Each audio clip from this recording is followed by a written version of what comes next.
Bonjour à toutes et à tous, bienvenue sur la chaîne du Docteur Denis, auteur du premier livre en français sur le biohacking. Et aujourd'hui, j'ai le plaisir d'inviter une illustre consoeur, je dirais, Céline Guérin qui est docteur en neurosciences. Alors, comment j'ai connu Céline en faisant évidemment des recherches diverses et variées sur ce qui est vraiment le cœur de ce qui m'intéresse, à savoir le corps-esprit. Je suis tombé sur son TEDx qui date d'il y a quelques années, de 2017 de mémoire, qui s'intitule en fait savoir si nos émotions peuvent s'inscrire dans notre biologie. Je paraphrase le titre, mais en gros c'est ça. Et je trouvais ça très pertinent. Alors c'est vrai qu'il y a beaucoup de publications là-dessus sur les influences du psyché sur le physique, les influences également du physique sur le psyché. Donc tout ce lien correspond. Donc ce que je trouve très intéressant dans l'approche de Céline, c'est justement le fait que déjà il y a une base neuroscientifique qu'elle va nous présenter, et puis en plus une ouverture sur d'autres choses. Je sais par exemple qu'elle est intéressée par l'hypnose, donc étant moi-même instructeur en hypnose, ça fait partie des choses qui m'intéressent. Et puis on a eu l'occasion d'échanger avant l'enregistrement, et puis on s'est rendu compte qu'on avait finalement pas mal de points communs par rapport à l'utilisation de tel ou tel mécanisme biologique pour augmenter les capacités mentales. Voilà, bon ben ça y est, après cette petite introduction, Céline, bienvenue. Alors, est-ce que tu peux déjà en gros te présenter? Merci, Denis, merci pour cette invitation. Alors, comme tu l'as dit, je suis docteur en neurosciences. Ça, c'est ma première casquette, on va dire. C'est vraiment ma première passion. Et puis, je me suis intéressée au cerveau depuis très jeune et aussi à toutes nos capacités, euh, j'ai envie de dire, extrasensorielles. Depuis très jeune, j'avais ces questionnements. Alors, bien sûr que quand j'ai étudié les neurosciences, j'ai un petit peu fermé cette boîte parce que les deux avaient du mal à cohabiter. Et puis à la fin de mon doctorat, je me suis réintéressée à tout ce qui est méditation, yoga, état de conscience étendu ou modifié. Et puis j'ai essayé de comprendre un petit peu tous ces liens et je me suis aussi formée à plusieurs techniques de guérison alternative. J'ai travaillé notamment en psychiatrie et en parallèle, en fait, je me formais aux techniques énergétiques et puis j'ai pas mal voyagé aussi après ça, notamment en Inde, hein, pour aller un peu plus loin sur la méditation. J'ai été initiée par certains maîtres spirituels et donc j'ai eu des expériences qu'on pourrait appeler mystiques un petit peu. Et puis c'est là où vraiment j'ai, avec mon background neuroscientifique, tenté d'apporter un modèle et de comprendre un petit peu qu'est-ce qui se passe dans notre cerveau quand on fait ces expériences, qui impactent notre corps physique. Et ma passion, un petit peu comme vous, c'était ce lien entre corps et esprit jusqu'aux années 2015. Donc là, j'étais déjà rentrée de voyage, je m'étais déjà installée en tant que thérapeute indépendante depuis quelques années et j'ai découvert une nouvelle technique qui s'appelle l'Epic States et l'Institut pour la recherche sur les états extraordinaires de conscience. Puis là, je dois dire que c'était un petit peu le maillon qui manquait à ma compréhension pour faire ce lien justement entre psychologie, conscience, spiritualité et biologie en fait, parce que ce modèle vient expliquer nos états psychiques à partir de la biologie. Donc en tant que biologie, je dois dire que ça m'a tout de suite parlé et puis voilà, j'ai exploré ce modèle et je travaille avec ce modèle depuis maintenant 7 ans. Oui, alors c'est effectivement très intéressant parce que tu insistais sur l'aspect, cette complémentarité de l'esprit et du corps. Et ce que je trouve aussi intéressant dans ta démarche, c'est que avec ta base de neuroscientifique, Mhm, donc ton esprit critique de neuroscientifique, tu es assez allé vers effectivement une ouverture diverse. Et mais toujours avec l'œil du tout à fait. scientifique pour comprendre parce qu'en fait c'est un petit peu, on en discutait tout à l'heure en off, mais souvent en développement personnel on propose aux personnes d'être motivées, on leur propose de visualiser, Mhm, on leur propose mhm, de méditer, mais finalement on leur explique pas le pourquoi, quel est l'intérêt au niveau de la biologie. c'est ça. Par exemple aussi, quand tout à l'heure tu parlais du peak state, Tony Robbins, ce grand motivateur américain, il parle du peak state en disant qu'il faut se mettre bien grand, etc. Mhm. Il le dit, on constate que ça marche et malheureusement, il n'explique pas que en se mettant comme ça permet d'augmenter notre testostérone, de baisser le cortisol et que finalement, travailler sur le corps permet de travailler sur l'esprit. C'est vraiment ça que je trouve très intéressant et je suis vraiment ravi justement que une Mm. neuroscientifique se soit vraiment penchée sur cette question. Alors, c'est vrai que mes premières questions, c'était ça. C'était déjà, qu'est-ce que toutes ces approches, la méditation, la guérison, etc., les guérisons, je parle de guérison émotionnelle aussi, qu'est-ce que ça fait sur le corps? Et comme tu le dis, en fait, la première étape, c'est que ça vient travailler sur nos neurotransmetteurs, sur ce qu'on appelle les quatre hormones du bonheur, la dose de bonheur, c'est-à-dire dopamine, ocytocine, sérotonine et endorphine. Donc, c'est vrai que ça vient réguler et produire ces hormones qui vont donc augmenter notre niveau de bonheur. Ça va aussi diminuer le stress, puisque finalement, c'est deux systèmes qui sont antagonistes. Donc, si on augmente le bonheur, ça diminue le stress. C'est presque mathématique. Hein. C'est comme les deux pédales de frein et d'accélérateur. On ne peut pas appuyer sur les deux en même temps. Donc, si on stimule ces productions à l'intérieur de notre corps d'hormones du bonheur, bien sûr, on va diminuer stress, anxiété, dépression, etc. Donc ça, c'était ma première approche. Mais finalement, comme tu parles de motivation aussi, alors on peut utiliser la voie qui passe par la volonté, c'est-à-dire par la volonté ou par en effet faire des choses qui vont nous faire nous sentir mieux, plus motivés, plus heureux, plus calmes, plus détendus. Donc de la méditation, aller nager, manger des choses qui nous plaisent, aller voir un spectacle d'humour, voilà, faire des choses qui nous détendent, qui nous font rire, qui nous font plaisir. C'est la première approche. Mais il y a aussi une deuxième approche, et c'est ce que j'ai découvert avec les Peak States, avec ce modèle, c'est qu'on peut aussi éliminer directement les blocages ou ce qui génère un manque de motivation, ce qui génère un sentiment dépressif, ce qui génère de l'anxiété, et agir directement au niveau de la physiologie et de la biologie pour changer notre état d'esprit, en fait. Donc, les deux se complètent, les deux se complètent. Oui, ça c'est vraiment très intéressant parce que souvent en développement personnel, on parle, enfin c'est beaucoup basé quelque part sur la pensée magique et finalement on aurait presque tendance à vouloir oublier Mm, que nous sommes aussi un corps. Alors souvent en développement personnel, justement il y a un peu cette dichotomie. D'un côté il y a les coachs mentaux, de l'autre côté il y a les mm, coachs physiques. mm, Un petit peu mm. comme si on devait tout le temps séparer les Tout deux. à fait. Alors que finalement, mais d'ailleurs, tu le dis très bien, à partir du moment où on optimise notre biologie, et voilà, moi je fais faire à travers le biohacking, toi tu fais à travers le Pictet, mais finalement c'est toujours le même, Tout à fait. toujours le même cœur de questionnement, c'est comment utiliser notre biologie finalement pour augmenter nos capacités mentales. Tu citais tout à l'heure les différents, enfin, les quatre neurotransmetteurs du bonheur. C'est vrai que par exemple, là encore on en discutait, mais la, peut-être que le plus intéressant pour être motivé, c'est la dopamine. Et on sait très bien que la dopamine, on peut aussi l'augmenter par notre mode de vie. Donc, ça veut dire que notre mode de vie, finalement, donc nos habitudes, nos routines peuvent nous permettre d'être plus motivés sans avoir besoin nécessairement de pensées magiques, de visualisation, etc. Alors, j'ai envie de rebondir sur plein de choses que tu dis. Déjà, sur la production de la dopamine et des autres neurotransmetteurs, ça a été vraiment montré par tous les travaux de la psychologie positive, en fait. Comment on peut apprendre à apprivoiser notre mental et à muscler notre esprit pour justement maintenir ou évoquer ces états de conscience positifs, ce mindset positif. Donc ça, c'est une fois de plus la première chose.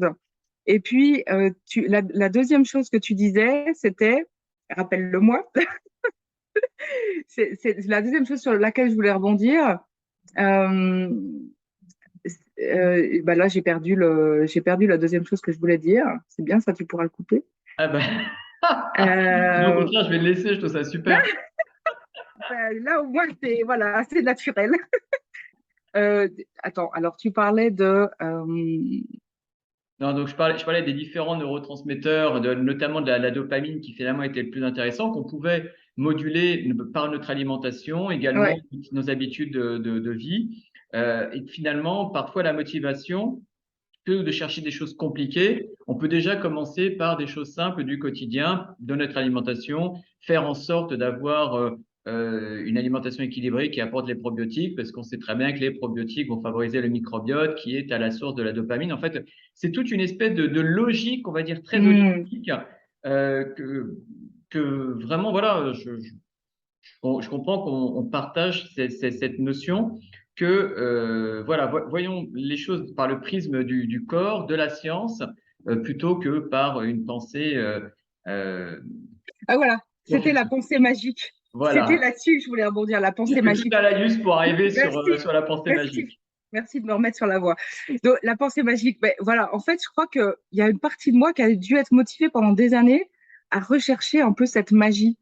Parce que dans les expériences qu'on peut dire paranormales, extraordinaires, etc., c'était ça qui m'attirait. Puis finalement, plus je découvrais, plus je faisais des expériences, plus bah, je trouvais aussi des explications scientifiques à ces expériences.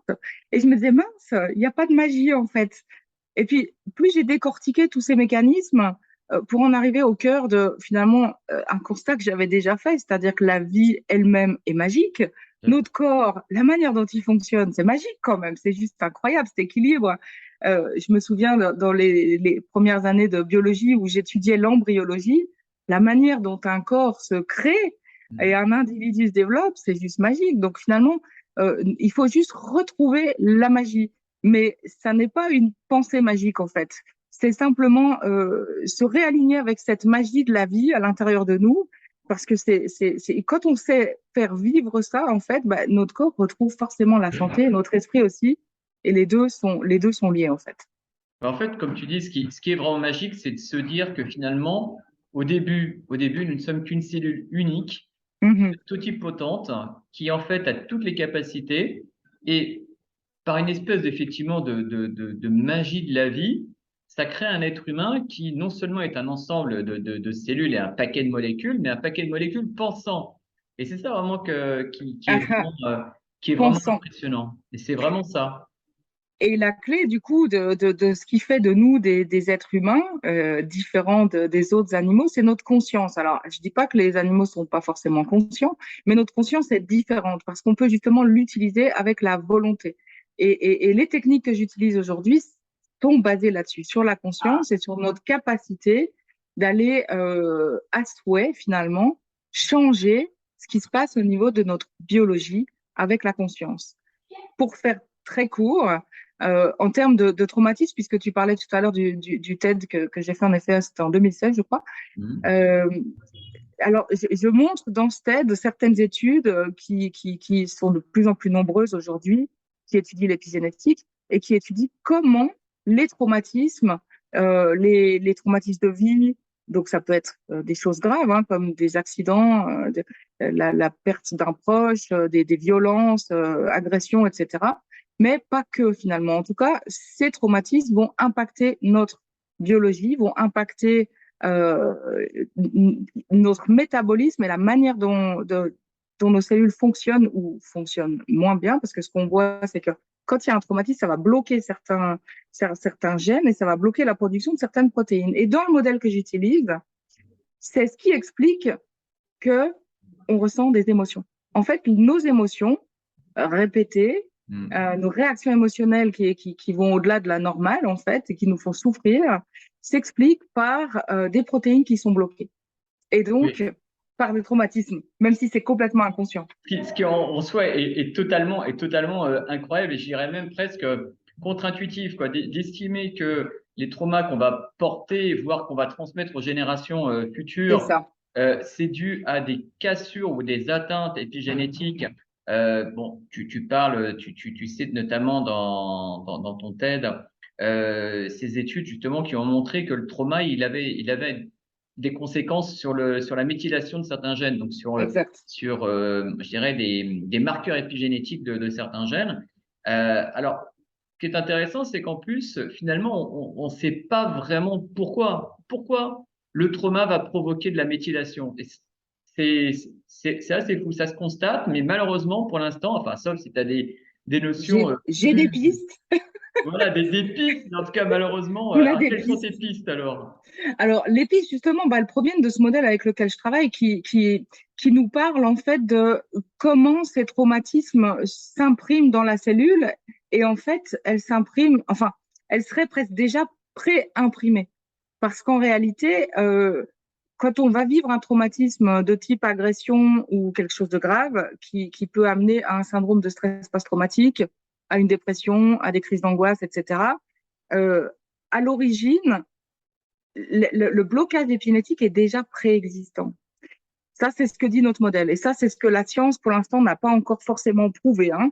Mm. Ce que la science montre, c'est qu'il y a une accumulation des marques épigénétiques. Mais dans notre modèle, ce qu'on montre, c'est qu'il y a déjà des marques qui seraient préexistantes et qui font que il y a déjà un blocage sur le gène, en fait. Parce que s'il fonctionnait correctement, la personne va pas développer de syndrome de stress post-traumatique. En quelques jours, elle est capable, normalement, naturellement, on devrait être capable de métaboliser, et c'est intéressant comme quoi le langage fait beaucoup de sens, parce qu'en réalité, voilà, s'il n'y avait pas ces marques qui étaient préexistantes, on pourrait métaboliser finalement presque n'importe quel type d'événement dans notre vie. Et si on n'est pas capable de le faire, et s'il y a des émotions, et si on repense à l'événement, s'il y a des images qui reviennent, c'est parce que il y a ces marques épigénétiques qui étaient préexistantes. Et donc, pour répondre à ta question, pourquoi est-ce que y a ces marques et d'où elles viennent? En fait, elles viennent la plupart du temps avant notre naissance et chez nos ancêtres. Donc, en fait, on est le résultat non seulement de notre code génétique qui provient de nos ancêtres, mais aussi des marques épigénétiques qui se sont transmises au cours des générations. Et du coup, là, ça commence à faire du sens, c'est-à-dire que nos ancêtres ont tous vécu à un moment donné des choses difficiles, graves, Mm. et qui les ont blessés physiquement, parce qu'en réalité, les prédispositions viendraient toujours, une fois de plus, je parle par rapport à notre modèle, de blessures physiques. C'est-à-dire que l'origine du traumatisme est toujours une blessure physique, que ce soit dans le ventre de notre mère, donc ce Mm. qu'on considère comme un trauma biographique, ou chez nos ancêtres, ce serait toujours à l'origine un problème physique qui ensuite est ressenti au niveau émotionnel.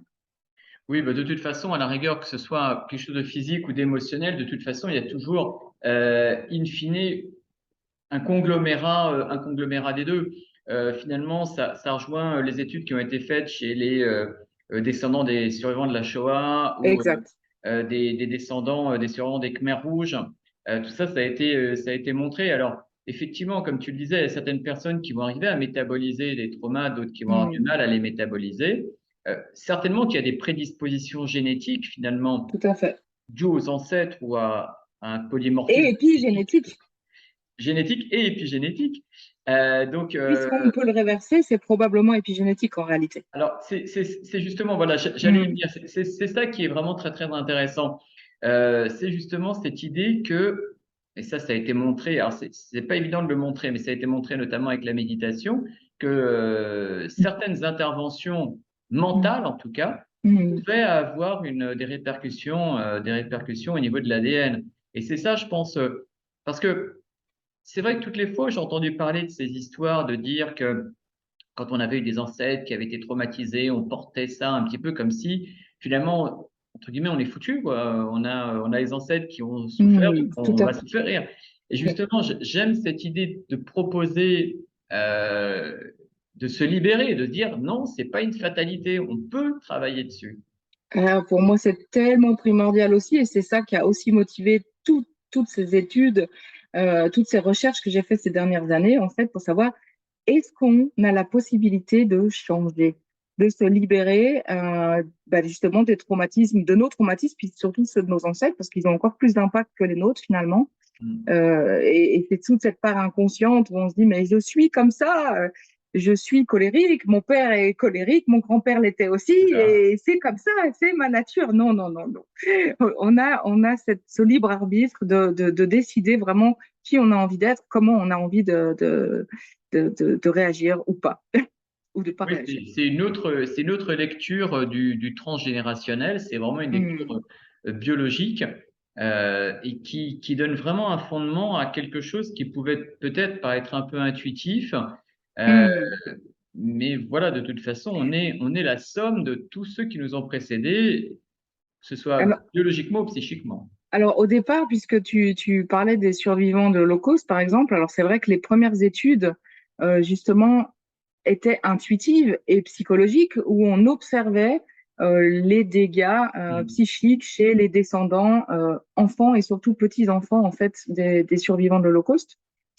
Et puis, quand les techniques, en fait, d'analyse épigénétique sont arrivées, ben, on a pu aussi aller voir ça. Et c'est là où on s'est rendu compte que sur les gènes de réponse au stress, justement, il y avait une augmentation des méthylations, entre autres. Et du coup, voilà, ce qui était intuitif au départ tend à se confirmer par la science. Et puis, tu parlais aussi d'études qui montrent que potentiellement, on pourrait réverser ces marques. Alors, il y a quelques études qui commencent à sortir. C'est pas encore un sujet très répandu, mais il y a un petit peu sur le MDR, sur le FT. Donc, le MDR, Ouais. résolution des traumatismes avec le mouvement des yeux. Le FT, c'est avec les tapotements sur des points d'acupressure. Et dernièrement, il y a un article que je viens de voir qui est sorti sur l'acupuncture et le burn-out qui permet de faire descendre comme ça les taux d'anxiété, de fatigue et qui ont un lien avec certaines marques épigénétiques. Et je conclurai ce petit paragraphe là sur la recherche, sur le fait que je suis en train d'écrire un projet de recherche que je dois soumettre ce soir, dans quelques heures. Super. Ouais, c'est sur vraiment justement étudier la réversion de ces marques épigénétiques quand on utilise des techniques comme les Pixtex, par exemple. Ben, de toute façon, la question qui, par contre, pour l'instant, n'est pas encore complètement résolue, c'est comment le trauma, qu'il soit physique ou mental, va provoquer de la méthylation.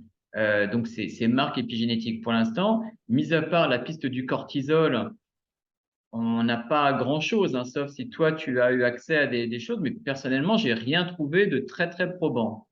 Alors, c'est la question qui m'a aussi fait réfléchir pendant toutes mes études parce que en réalité, ma question du départ, c'était l'inné et l'acquis. Hmm. J'avoue, je vais pas citer de nom, mais je voyais quelqu'un dans mon entourage très proche que je trouvais extrêmement égoïste. Et je disais, mais c'est pas possible, je suis sûre qu'on peut changer ça. Et non, son oncle est pareil, on ne peut rien y faire. Et c'est de là où est née cette envie de se poser la question, est-ce qu'on peut changer? Et pendant mes études de biologie, la première fois que j'ai entendu parler d'épigénétique, et qu'on nous enseignait encore à l'époque que je ne sais plus combien de pourcentage, mais quelque chose comme 90% de notre ADN était du junk DNA, Ouais, c'est-à-dire l'ADN poubelle. ça sert à rien. Ouais. Je me suis dit, mais ça, c'est juste pas possible. Je ne crois pas que la nature ait fait quoi que ce soit et laissé quoi que ce soit au hasard. Donc, on ne sait peut-être pas encore à quoi ça sert, mais là, je sens qu'il y a une clé sur notre comportement. Et puis, eh ben, ça s'est avéré exact. Et, et, et tu me demandais aussi sur le modèle.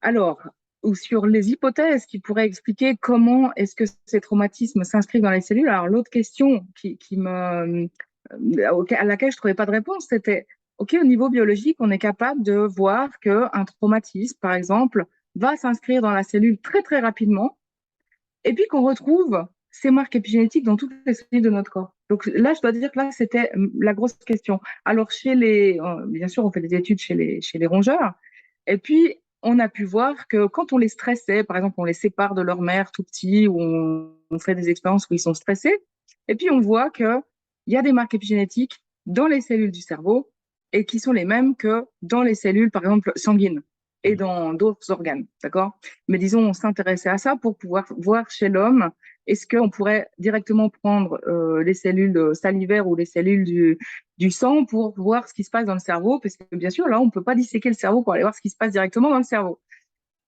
Et là, je me disais, alors c'est drôle, une fois de plus, c'est un peu comme l'effet placebo. Bon, OK, on a notre réponse, on peut utiliser les cellules sanguines, mais comment est-ce que ça passe du cerveau au sang, à la salive en quelques secondes, en quelques minutes, parce que, par exemple, il y a d'autres travaux qui montrent qu'en une séance d'1h30 d'hypnose, on a plein de niveaux d'ARN messager qui bougent. Et pareil, on le regarde dans le sang. Mais comment est-ce que ça, c'est possible? Et c'est là où ma découverte, ma rencontre avec l'Institut de recherche sur les états extraordinaires de conscience m'a fait tilt, parce qu'en fait, c'est un de mes amis psychiatres qui me parle de ce qu'il fait. Moi, à l'époque, j'étais beaucoup dans le chamanisme, etc. Et je lui disais, oh, c'est fou ce que j'ai fait aujourd'hui. Il me disait, ça peut pas être plus fou que ce que j'ai fait. Donc, on a fait un pari. S'est dit, voyons voir qui a l'histoire la plus folle. Et là, il a commencé à me parler d'Epic States. Et il m'a parlé, la première chose qu'il m'a expliqué, c'est que dans la théorie d'Epic States, en fait, notre conscience serait contenue dans une seule cellule, qui serait un peu comme la cellule mère. Et que tout notre corps, tout ce qu'on ressent dans le corps, c'est comme un petit peu l'extension de ce qui se passe dans cette cellule. Et que finalement, chaque traumatisme va être d'abord vécu au niveau de la conscience et va s'imprimer au niveau de cette cellule mère qui va ensuite, entre guillemets, transmettre le message ou en tout cas ce message va être le même dans toutes les cellules du corps. Donc là, déjà, je dois dire que pour moi, je me suis dit, ouais, je crois qu'au niveau de la cellule primaire, alors ça paraît un peu fou de se dire que sa conscience est là, mais c'est un modèle qui peut être intéressant, en tout cas, qui mérite de se pencher dessus et de le tester. Donc, c'est ce que C'est je fais vrai depuis 7 que ans, je le teste. c'est toujours enfin, ça fait partie de ces grandes questions à la fois philosophiques et scientifiques de où est la conscience, hein. Il y a aussi euh, un, un scientifique qui avait beaucoup travaillé sur les expériences de mort imminente, enfin, on appelle ça maintenant de mort transitoire, où justement il posait la question de se dire, mais finalement, la conscience ne serait-elle pas en dehors du corps? Tout Le à corps ne fait. serait-il pas qu'un un récepteur? Alors, il y C'est en a vrai que, plusieurs. Il y a Charbonnier en France, voilà, Charbonnier, il y a et Pim, puis, je sais plus son et nom. puis Alexander Ebener, je crois, aux États-Unis, qui a fait une expérience de mort imminente, qui est un neuroscientifique d'ailleurs. Et c'est intéressant parce que c'est vrai que la question même qui était posée, c'était personnellement, je suis anesthésiste, mais où va la conscience de la personne quand finalement je l'endors? Euh, Est-elle là? Est-ce que finalement je bloque la conscience? Est-ce que je bloque le Hmm. récepteur d'une conscience? Ton idée de se dire que bah, finalement il y aurait une cellule, Alors, c'est pas mon idée, attention. non, non, mais en tout cas, ta démonstration est très intéressante. C'est évident que ça paraît dément dans la mesure où finalement, Hmm. il n'y a pas il n'y a pas, du moins en apparence, de lien biologique entre toutes les cellules au même moment.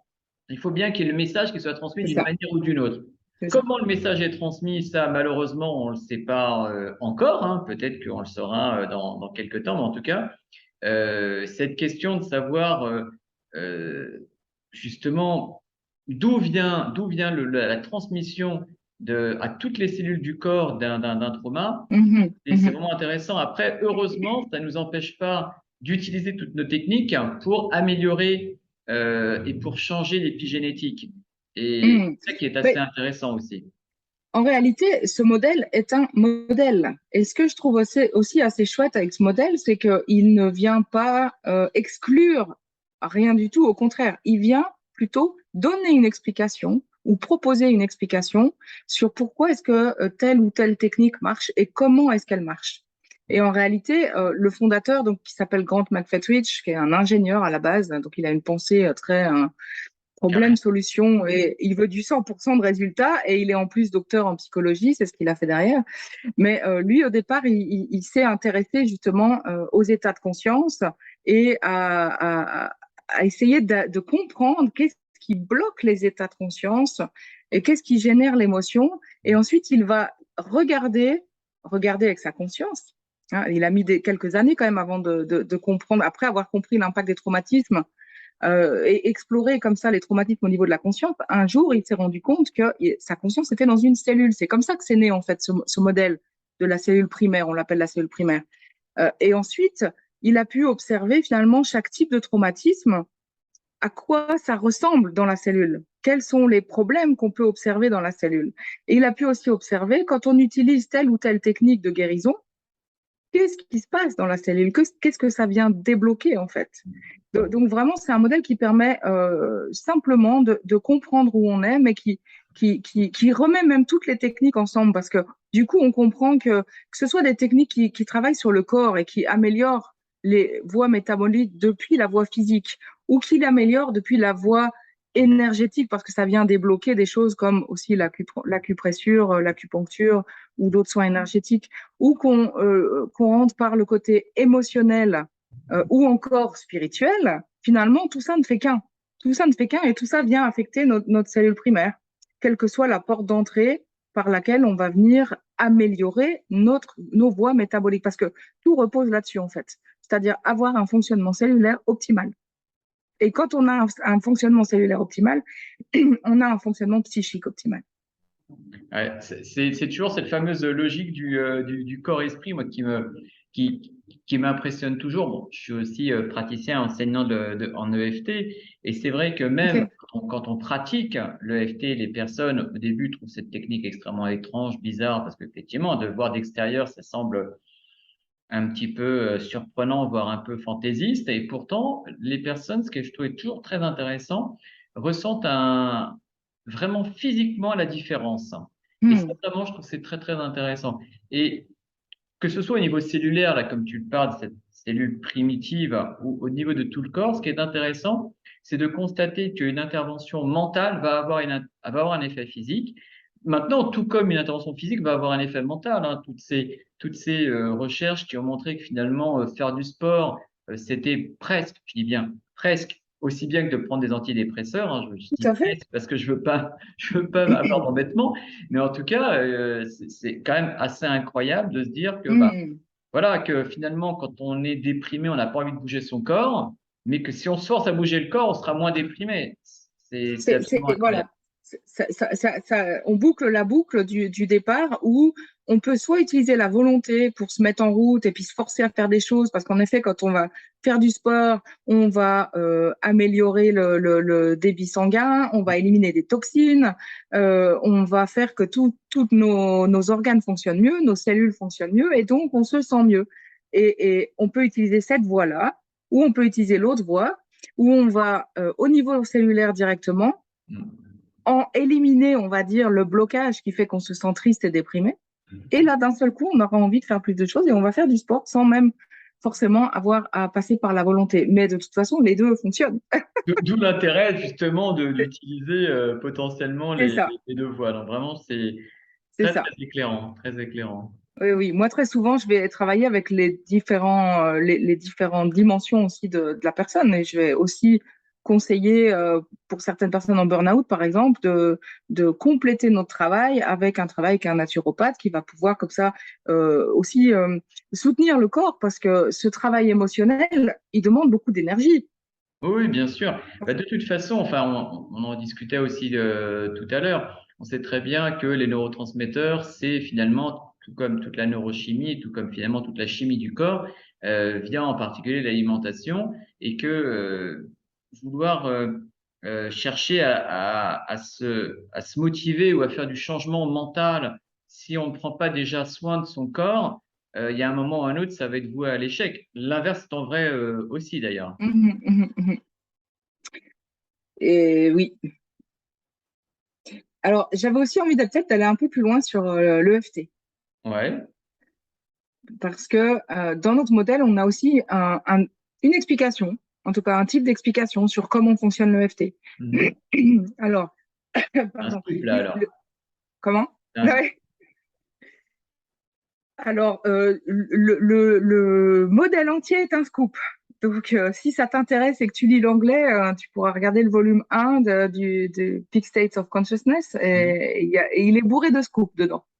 Ok. Aussi sur nos sous-personnalités, qu'est-ce qui fait Mhm. qu'on a envie de ça, puis on fait ça, puis qu'on n'est pas, voilà, on n'arrive pas à avoir une décision qui va dans un seul sens. Il y a aussi des explications là-dessus.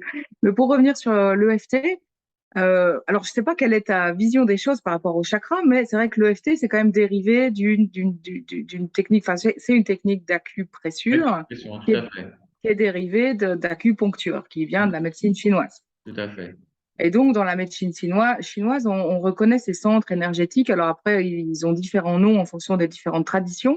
Donc, on peut aussi les appeler les chakras, qui semble-t-il, finalement, sont en lien avec des centres nerveux.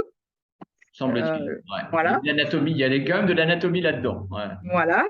Et ces chakras, ben, finalement, la structure des chakras aurait aussi une réalité physique, alors qu'au départ, on la connaît plus dans les traditions spirituelles, où les mystiques, par exemple, vont mettre leur conscience dans les chakras pour venir faire tourner ces roues d'énergie pour qu'elles aient un fonctionnement optimum. Eh bien, semble-t-il, en tout cas, dans la cellule primaire, elles sont présentes, ces structures, elles ont donc une un substrat physique qui se trouve sur le noyau de la cellule primaire. Et donc, du coup, quand on vient faire le tapotement, ça vient agir sur nos différents méridiens énergétiques, mais ces méridiens énergétiques n'ont pas, eux, de réalité physique dans notre corps. Par Mhm. contre, ils ont une réalité physique dans la cellule primaire.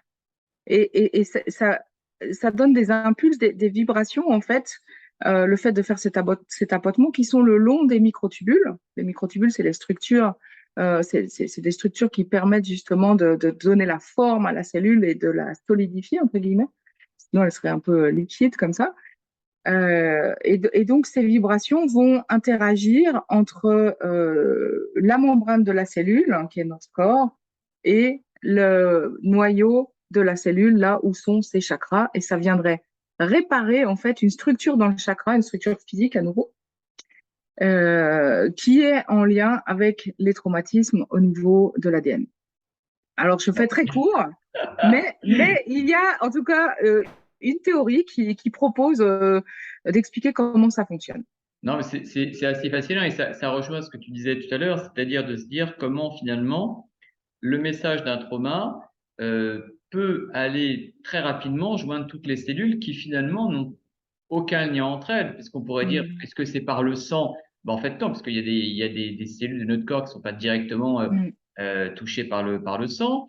Donc, voilà, qu'est-ce qui explique la transmission de l'information? Et c'est vrai que moi, j'ai toujours beaucoup aimé dire que, voilà, moi, mon topic, c'est le corps-esprit, parce que je pense que on peut pas aller l'un sans l'autre.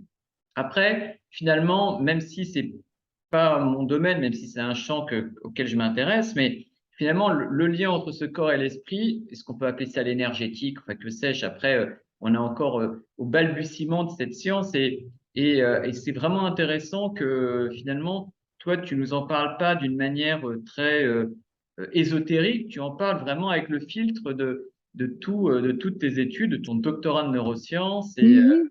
et tu mets un sens vraiment intéressant à toutes ces choses. Alors, le but d'un modèle, c'est d'être éprouvé par les expériences. Donc, on pourrait considérer ça un petit peu comme les modèles qu'on élabore en physique, en fait, hein, en physique théorique. C'est exactement la même chose. D'ailleurs, les physiciens sont beaucoup plus évolués que les biologistes sur la compréhension de la physique quantique, etc. Eux, ils sont beaucoup plus loin que ce que les biologistes peuvent intégrer dans leur paradigme, hein. Pour l'instant. Disons que dans leur ouverture au mystère de la vie et en règle générale, ouais, ils sont un petit peu en avance. Euh, et si j'en reviens à nouveau, je perds le fil parce que comme j'ai travaillé les 3 dernières nuits sur mon projet de recherche, j'avoue que je suis un petit peu en manque de sommeil. Le corps physique, Le là, et physique qui peine un petit peu. voilà. Je parlais donc des physiciens et du modèle en fait de physique théorique. En fait, qu'est-ce qu'on fait en physique pour faire de la recherche? On propose un modèle et puis ensuite on va faire des On teste. expériences Voilà. pour voir est-ce que les expériences confirment notre modèle ou est-ce qu'au contraire il vient montrer que notre modèle est faux. Donc là, c'est un petit peu la même chose. On a un modèle qui peut paraître fou, mais qui nous a permis de développer des techniques et des techniques même de diagnostic hein, des traumatismes et des problèmes physiques, et qui proposent du coup des protocoles en lien avec chaque type de traumatisme et de problème émotionnel ou physique qu'on peut rencontrer. Et puis on le teste, et puis quand même ce qu'on voit dans l'expérience, c'est que ça marche. Mm. Donc, moi, ça fait 7 ans que j'appréhende ce modèle avec une vision en effet scientifique, où je teste, ça marche pas, et pour l'instant, ça marche. Bah, de toute façon, Donc, oui, moi, c'est toujours un peu ce que je prône par rapport au biohacking. Finalement, le biohacking, on pourrait, en étant, en simplifiant à l'extrême, c'est mhm, un développement personnel, mais biologique, biologique et physiologique. Et effectivement, moi, à chaque fois que je transmets des choses, je fais toujours attention à ce qu'il y ait des publications derrière qui corroborent mes dires. Maintenant, la mhm. vérité, si tant est qu'il y ait une vérité, c'est quand les choses fonctionnent.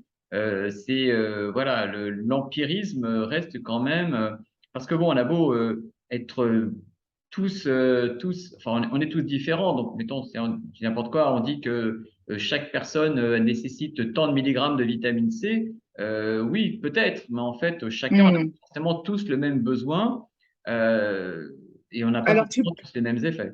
tu parlais du microbiote tout à l'heure, je trouve que c'est un exemple excellent, le microbiote. Tout Parce à que fait. alors, les probiotiques, j'ai essayé plein de trucs. Et non, il n'y a pas une seule formule qui fonctionne pour tout le monde, hein. Alors là, on a tous des besoins complètement différents et certaines personnes qui vont pas supporter certains Tout à fait. probiotiques, d'autres pour qui ça va très bien marcher. Donc là aussi, c'est un moment où je me suis dit, bon, vraiment, il y a un besoin qui est individuel. Oui, tout On à fait. ne peut Alors pas bon, donner une recette miracle pour tout le monde. alors justement là, c'est pas encore très développé en France, mais aux États-Unis, il y a des laboratoires qui proposent justement, on envoie, Je alors, connais. c'est pas très glamour d'en parler, mais La thérapie. on envoie un peu de nos selles, ils analysent le microbiote et on peut comme ça. Alors bon, Ah, j'ai cru que tu allais parler de ceux qui réimplantent. Ah non, Euh, je parle même pas encore de le réimplanter. micro, le microbiote sain, en fait, de personnes saines qui sont aussi traitées et où on Oui, réimplante tout ce oui. microbiote. Ouais. Ah, je ne veux pas trop choquer l'audience, on en parlera peut-être une autre fois. Mais en tout cas, déjà d'avoir des probiotiques adaptés à notre microbiote. Alors oui, effectivement, de toute façon, tout ça, c'est des choses qui sont des voies de recherche absolument incroyables. Le fait, voilà, les greffes de microbiote, enfin, tout ça, c'est des voies de recherche qui sont vraiment extraordinaires. Donc, bon, bah écoute, on se revoit l'année prochaine et puis on avance. Excellent, ouais, avec plaisir. Est-ce qu'éventuellement tu aurais, je sais pas, un petit tips, un petit conseil dans ton expérience pour, je sais pas, mieux vivre son quotidien ou tout à l'heure on parlait motivation, être plus motivé au quotidien. Voilà, est-ce que tu aurais un petit tips à transmettre? Alors, bah, moi, l'outil que j'utilise beaucoup, alors, ça vient de l'EFT et c'est un outil qu'on utilise aussi, nous, avec la thérapie Pixate, en fait. Sauf que le petit tip que je peux rajouter, c'est qu'au lieu d'utiliser, en fait, tous les points de EFT, Mhm. on s'est rendu compte, justement, en observant ce qui se passe dans la cellule primaire, que celui qui est le plus efficace, c'est celui-là. Le C'est point de sur le gamme. point de gamme. Voilà. Et je crois qu'il n'est pas toujours utilisé dans Non, toute la séquence de tapping. Mais finalement, si vous voulez n'utiliser que celui-là, en plus, il est génial parce que vous pouvez l'utiliser même en réunion avec la main sous la table, personne ne vous voit, vous êtes discrètement. tranquille. Voilà. Et le petit tip, ce serait que si vous êtes vraiment connecté avec l'émotion que vous ressentez, par exemple, bon, pour la lourdeur, c'est probablement justement un cas particulier qui va pas forcément se régler tout de suite avec le tapping, mais pour tout ce qui est émotionnel, tristesse, colère, etc., si vous vous connectez avec les ressentis dans votre corps et que vous faites simplement le tapping, en accueillant ce que vous ressentez sans essayer de changer le ressenti, il faut 1 minute 30 pour libérer la chaîne de traumatisme. Et ça, une Mhm. fois de plus, c'est des choses qu'on a pu observer avec la conscience et qu'on a pu éprouver dans le modèle par l'expérience. 1 minute 30 suffit avec le tapotement sur donc le point de gamme qui est, je pense que tes auditeurs le connaissent, entre le petit Oui. doigt et l'annulaire. Donc voilà, donc uniquement ce point-là est suffisant pour tout ce qui est traumatisme biographique et générationnel en réalité. Si ça passe pas en 1 minute 30, Faut aller plus loin. Faut c'est aller qu'il plus faut loin. aller plus loin. Voilà. Mais voilà, j'espère que c'est un petit tips quand même intéressant, même si c'est des personnes qui ont l'habitude d'utiliser l'EFT. Ah oui, alors je sais pas jusqu'à quel point ils ont l'habitude d'utiliser le FT, mais en tout cas, j'ai fait des vidéos où je vais encore en faire parce que ça, en fonction des demandes, mais c'est vrai que c'est un outil que personnellement j'aime beaucoup. Un grand merci en tout cas pour cet échange. Merci à toi, Et Denis, pour cette voilà. invitation. J'attends la suite là concernant ton protocole de recherche. Là, ça m'intéresse. Je suis toujours très, Je, je vais chercher des thérapeutes en EFT pour confronter les deux techniques, en fait, et puis essayer de voir. Alors, c'est pas, voilà, on va confronter la technique à l'EFT et puis je pense à la thérapie comportementale. ok, génial. Bah, j'attends ça avec Mhm. impatience. Un grand merci en tout cas. Merci à toi. Et puis, si vous êtes intéressé par les travaux de Céline, on met les liens pour la retrouver en dessous en description. Donc, n'hésitez pas à lui poser des questions, à me poser des questions. Et puis, voilà, j'aime bien faire venir de temps en temps des personnes que je trouve inspirantes. Donc, s'il y a des personnes voilà, que mon auditoire aimerait voir ou entendre, eh ben, ce sera avec plaisir que j'irai les accueillir. Un grand merci encore à toi. Et puis, ben, à une prochaine. Merci, à bientôt. Allez, bye bye.